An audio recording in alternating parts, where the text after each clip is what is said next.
रेणुका की जिद देखकर आखिरकार परेश ने अपनी 15 साल पुरानी चुप्पी तोड़ी।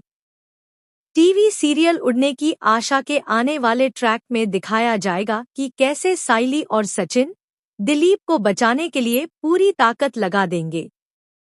वकील भी रेणुका के पास आएंगे और बार बार उससे गुजारिश करेंगे कि वह केस वापस ले ले, लेकिन रेणुका अपनी जिद पर अड़ी रहेगी। वह साफ कह देगी कि मैं किसी भी हालत में केस वापस नहीं लूंगी। इस बीच कहानी एक बड़ा मोड़ लेने वाली है।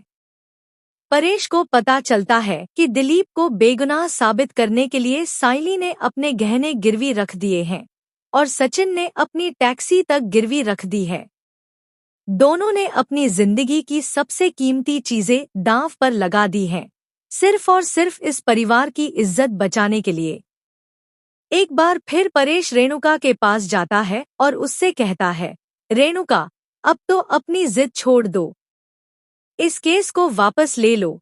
लेकिन रेणुका जवाब देती है, मैं केस तभी वापस लूंगी जब सचिन और साइली इस घर से हमेशा के लिए चले जाएंगे।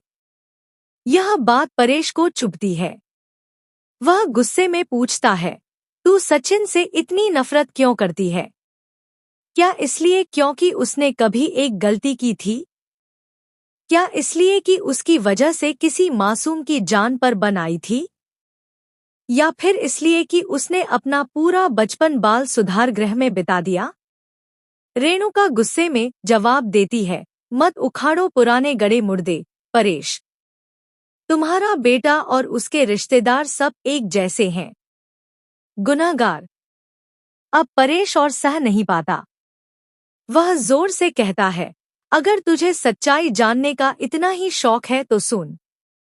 वो गुनाह जिसकी सजा तूने सचिन को दी थी, वो उसने किया ही नहीं था। वो गुनाह किसी और का था, और वो था तेजस।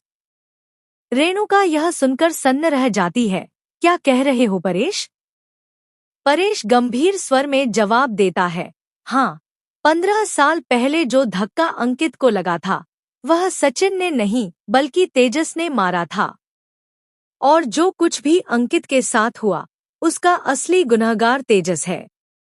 लेकिन सचिन ने अपने भाई को बचाने के लिए वह जुर्म अपने सिर ले लिया। उसने अपने बचपन की कुर्बानी दी, पढ़ाई तक पूरी नहीं की और हर ताना सहा, बस अपने परिवार के लिए। अब कहानी में सबसे बड़ा झटका रेणुका को लगता है। उसे एहसास होता है कि उसने सालों तक एक निर्दोष को अपराधी समझा और उस निर्दोष ने फिर भी परिवार के लिए बलिदान दी।